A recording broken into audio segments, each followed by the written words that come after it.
and it will be evident that no attack is made upon sincere religion. End of preface.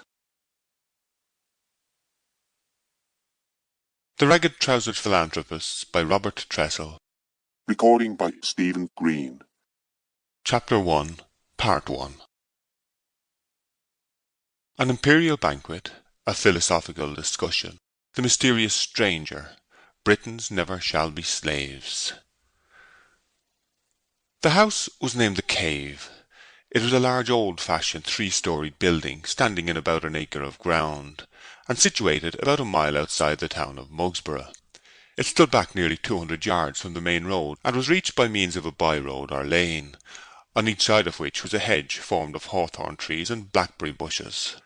This house had been unoccupied for many years, and it was now being altered and renovated for its new owner by the firm of Rushton and Co., builders and decorators. There were altogether about 25 men working there, carpenters, plumbers, plasterers, bricklayers and painters, besides several unskilled labourers. New floors were being put in where the old ones were decayed, and upstairs 2 of the rooms were being made into one by demolishing the parting wall and substituting an iron girder. Some of the window frames and sashes were so rotten that they were being replaced. Some of the ceilings and walls were so cracked and broken that they had to be replastered. Openings were cut through walls, and doors were being put where no doors had been before. Old broken chimney pots were being taken down, and new ones were being taken up and fixed in their places.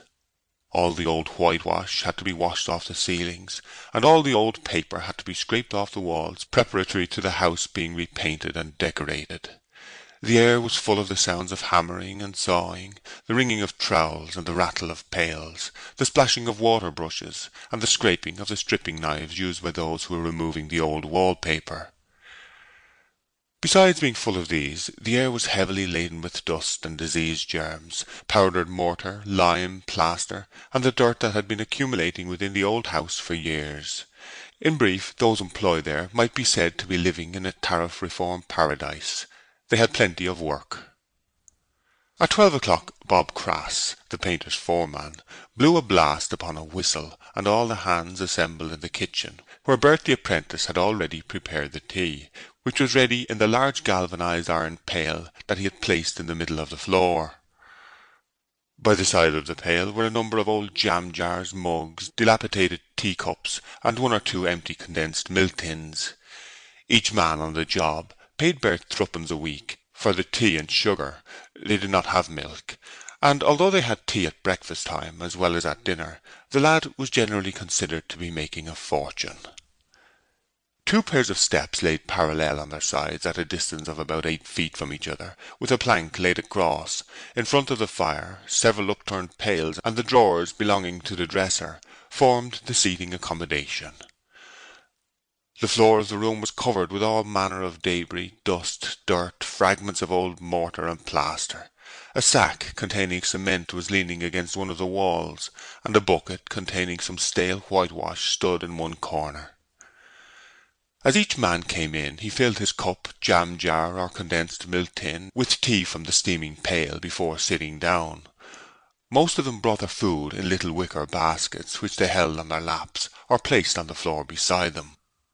At first there was no attempt at conversation, and nothing was heard but the sounds of eating and drinking, and the drizzling of the bloater which Easton, one of the painters, was toasting on the end of a pointed stick at the fire.